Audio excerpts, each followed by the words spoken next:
Et puis, pendant ce temps, puisqu'on a parlé de la méprisance et de François Bayrou qui se prend les pieds dans le tapis, il y en a un justement qui fait un sans faute en ce moment, un parcours sans faute. Ah oui. La preuve, hier soir encore, il a fait le plein du côté de Lille. 20 000 personnes, paraît-il. Je leur dis, ne m'énervez pas, hein, ne commencez pas à me chercher avec vos histoires infâmes parce que ça va chauffer. Soyez polis avec nous. C'est comme la chaîne de la diversité, il y a une espèce de consensus, voilà, c'est politiquement correct de trouver que Mélenchon c'est formidable, à tel point que lorsqu'il dit qu'il y a 23 000 personnes, tout le monde le croit. Mais excusez-moi, ce sont les organisateurs qui donnent les chiffres. C'est comme les 120 000 de la Bastille. La salle Personne ne remet en cause. Alors excusez-moi, dans les grandes gueules, vous savez ici qu'on n'est pas là pour être dans le consensus et dans le béni oui-oui. Moi je voudrais qu'on vérifie un jour les chiffres précis des salles de Mélenchon. Certes, il semble y avoir du monde, une ferveur, une dynamique, on le voit dans les sondages, mais on peut pas prendre pour argent comptant des chiffres que les organisateurs nous balancent et ne jamais remettre en question. Alors en revanche, on remet en question dès que Sarkozy ouvre la bouche, dès que Hollande fait une proposition, mais alors Mélenchon, aujourd'hui, plus personne ne veut le mettre en cause. Mais ça, c'est un boulot de médias, hein. Oui, parce que aller dans une salle de spectacle, avoir un truc à la main, et compter, alors tu vas être précis à 10%, mais entre 23 et 18, c'est pas 10% la marge surtout d'erreur, que dans la soirée, ils sont passés de 15 000 à 23 000 les organisateurs. Oui. Voilà. Donc ça c'est un job. Ça c'est un job de passer à 23 000 dans une salle qui tient 12 quoi. Bon, ne nions pas les faits quand même. Il a surpris son monde avec la Bastille. La manif était annoncée, attendue, mais quand même rassembler autant de monde, c'est surprenant. Là, il a un électorat qui visiblement était assez fidèle. Non, là, le coup remarquable, c'est que ça se fait à Lille. Il est chez Martine Aubry, il est en terre lilloise. Il arrive à rassembler de gauche. Il arrive à rassembler du monde et il arrive à rassembler du monde pour dégommer qui? Le Parti socialiste visiblement. Enfin, c'est ce que disent les journaux ce matin. Visiblement, il n'a pas ménager ses efforts pour dire du mal de Hollande.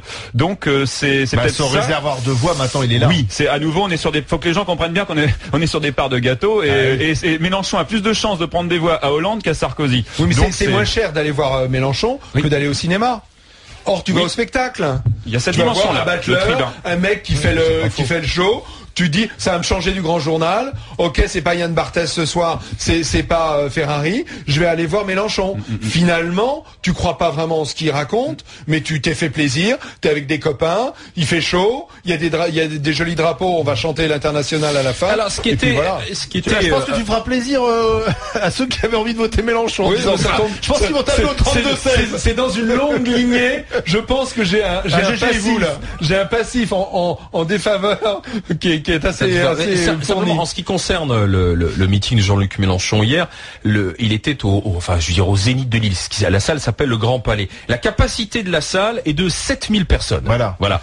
Mais ils ont fait 23 000. Mais il y avait des problèmes de sécurité alors. Il y avait l'extérieur où la foule s'était rassemblée à l'extérieur et avait notamment bloqué tellement il y avait de monde effectivement l'extérieur et le grand boulevard extérieur. Donc ils ont estimé qu'il y avait sans doute du monde. 15 000. Mais je trouve que de 15 000 à 23 000, on manque un peu de vigilance sur Mélenchon parce que c'est le chouchou en ce moment des médias et des commentateurs. Voilà, c'est simplement ça qui est un peu énervant. Moi, ce que j'adore chez Mélenchon, c'est que c'est le théâtre lyrique. On retombe dans l'Antiquité, c'est le théâtre lyrique. Et j'adore Mélenchon. Je ne crois pas une seconde à tout ce qu'il dit et j'adhère à aucune de ses propositions. Mais j'adore écouter Mélenchon parce que c'est le théâtre lyrique. Ce matin, j'ai écouté un extrait. Les bobos rencontrent les paysans. Ce matin, j'ai écouté un extrait sur le grand fleuve qui débordait, l'inondation qui arrivait, alors que ça fait 2 mois qu'il n'est pas tombé une goutte de flotte. Je te jure, c'était un grand moment pour le paysan que je suis. On parlait de Maurice Lévy tout à l'heure qui est parti de rien pour arriver au résultat qu'on sait. Mais Mélenchon, il y a de ça. Il ramasse un parti communiste français à 1% dans les urnes. Il en fait quand même une machine de guerre assez efficace. Il est bon, il est excellent. Attends, il y a quand même du fond. Si tu veux, le parti communiste, je vais t'amener chez moi et puis on va disséquer comment ça se passe. Et je vous rappelle la mairie de Saint-Vallier, ça fait depuis 45 qu'elle est communiste. Alors les emplois planqués à la municipalité pour arroser des fleurs il y a 15 jours là. Alléluia. Si tu veux, je vais te faire le tour et tu vas voir comment c'est géré. Ce que je voulais dire, c'est que parmi les soutiens que reçoit Mélenchon, il y a quand même celui du président de la République. Nicolas Sarkozy était le premier à l'encourager à le passer pour faire baisser. Bien sûr. Alors tu vas, mais Mélenchon, il va amuser tout le monde tant qu'il ne sera pas un concurrent direct.